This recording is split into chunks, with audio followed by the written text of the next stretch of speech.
So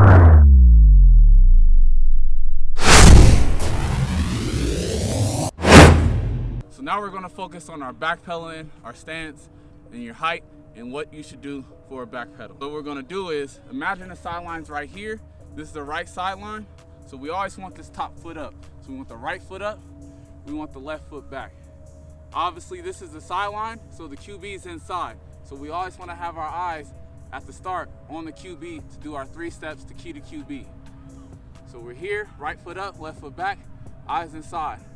Then we're taking our key steps, which is 3 steps, and we'll always move first with the back foot.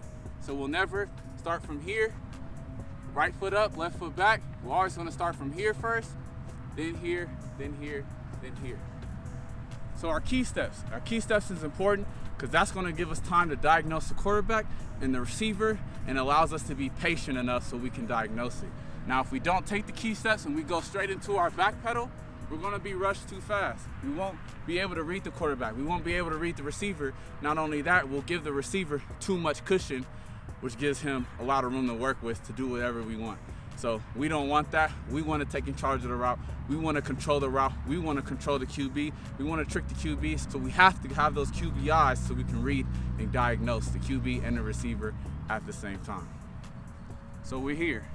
First part, right foot up, left foot back. I have my QB's eyes, getting ready to key step. Now key step, 1, 2, 3. After this step, that's plenty enough time for you to see the QB's movements. If the QB takes a 5-step drop back, most likely it's gonna be a longer route. If you see him take a quick drop route, most likely it's gonna be something about 10 yards and under. So that's how you read the QB eyes, and that's why we take those 3 steps, so we could diagnose that. So it's 1, 2, 3. Oh, QB did 5-step drop back or 3-step drop back. Oh yeah, it's gonna be probably a little bit intermediate route, maybe more than 10 yards. QB did a quick drop back. Oh yeah, most likely it's gonna be a shorter route. So that's what we have to look at, and that's what I mean by having QB eyes. So it's not necessarily staring at the QB clueless, but we're reading his movements. Is he taking that 5-step, 3-step drop back? Is he doing play action? If we can read those keys, that's gonna allow us to make plays and dominate. So here's a backpedaling, basic backpedal progression right here. So backpedal progression right here. Right foot up, left foot back, sidelines to the right side. Have my QB eyes. First step is a back step. 1, 2, 3. After this 3rd step, boom. Eyes go back onto the receiver. And not only are we staring at the receiver, but we're constantly have our eyes locked on his hips. His hips are gonna tell us what he's doing. His hips is gonna tell us when he's breaking. So keep an eye on that. Once we locked onto the receiver, boom, continue to backpedal, nice and low in a slow motion. Now, when we backpedal, we always want to move our arms. We always want to keep our hands moving. And also, we never want to backpedal faster than 50%. So if you find yourself backpedaling crazy fast, that's not what we're going to do. We're going to give the receiver too much cushion, and we want to eliminate that. So your backpedal should be no faster than 50% always, whether you're in practice or you're in the game. Here's what a complete backpedal should look like, along with following your keys. Right foot up, left foot back, QB's inside, receiver's right here, okay.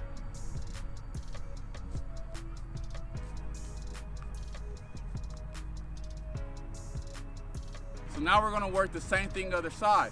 Now we're playing on the left side of the field. So the sideline's over here, which means our foot closest to the sideline has to be up.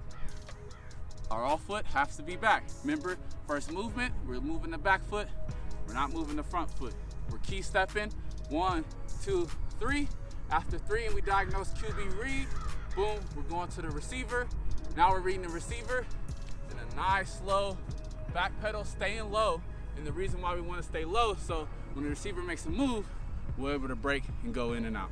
Here's what the back pedal progression looks like from the opposite side.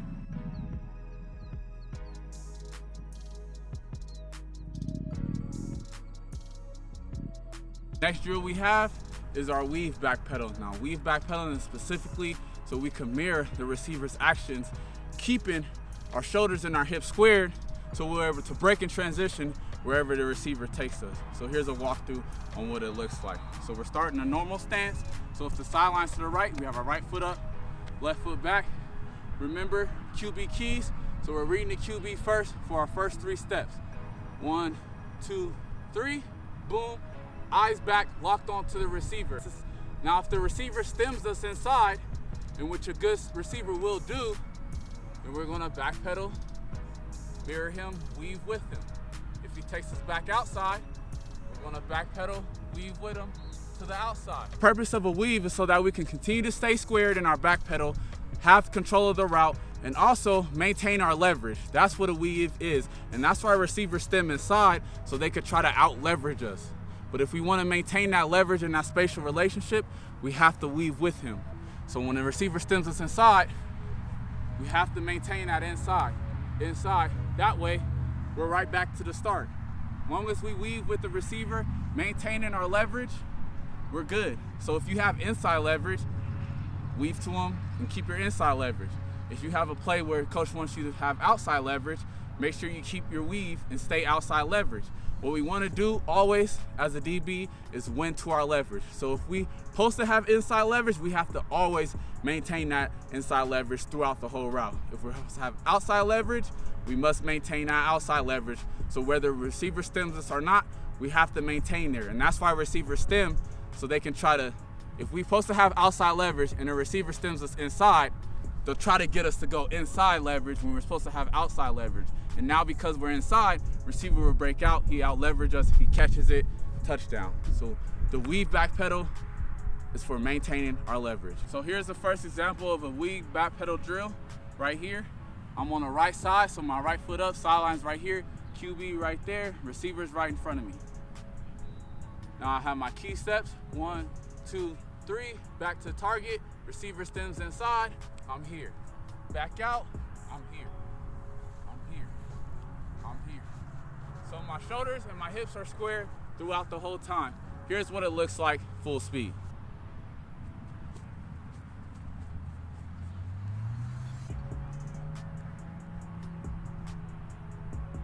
Now we have the same thing, but now we're working on the opposite side of the field. So if the sideline's to my left, have my left foot up, my right foot back, here's what it looks like, 100% full speed, a weave back pedal. This is called a weave back pedal.